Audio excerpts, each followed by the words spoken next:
What's up, YouTube? Back at you guys with another video. Man, we finally finished up the hood on the 1972 Buick LeSabre, and I was gonna start on the doors, but I decided to go ahead and pull one of the 4 Giottos off. We're gonna get it taped off and see how we're gonna do this. This is my first time taping off and painting wheels or like designing a pattern on a wheel, so we're just gonna see how it goes, guys. And if you're new to the channel, make sure you like, comment, and subscribe. Hit that post notification bell to make sure you don't miss any videos. We'll see y'all right after this intro. Peace. She said, hey mom, day job, I don't feel it. I need race car, top down to match my ceiling. I don't have none. Alright guys, now we got that out the way. I do have the Corvette running over there, and then I moved all the cars out of the way. 1, 2, 3. All the cars are moved out of the way just in case I paint this tonight.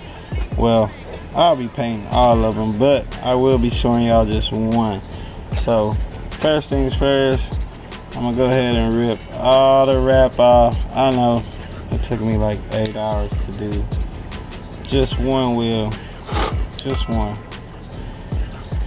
It's crazy, but yeah, we're gonna just rip it off, guys, and we'll see if we can get it taped off good enough to get some paint going. I gotta scuff them up pretty good. I'm not gonna primer them because I'm gonna leave this part black. This part is just gonna be the same dark gray color as the car.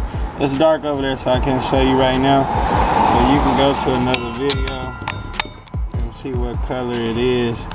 So let me get all this stuff off. Finally got it all off. I'm gonna get ready to try to tape off the black and see if we can just scuff everything up. This is gonna take a while too also. I don't know, guys, we might just tape it off and then finish up in the morning where we can see. I'll let y'all know though.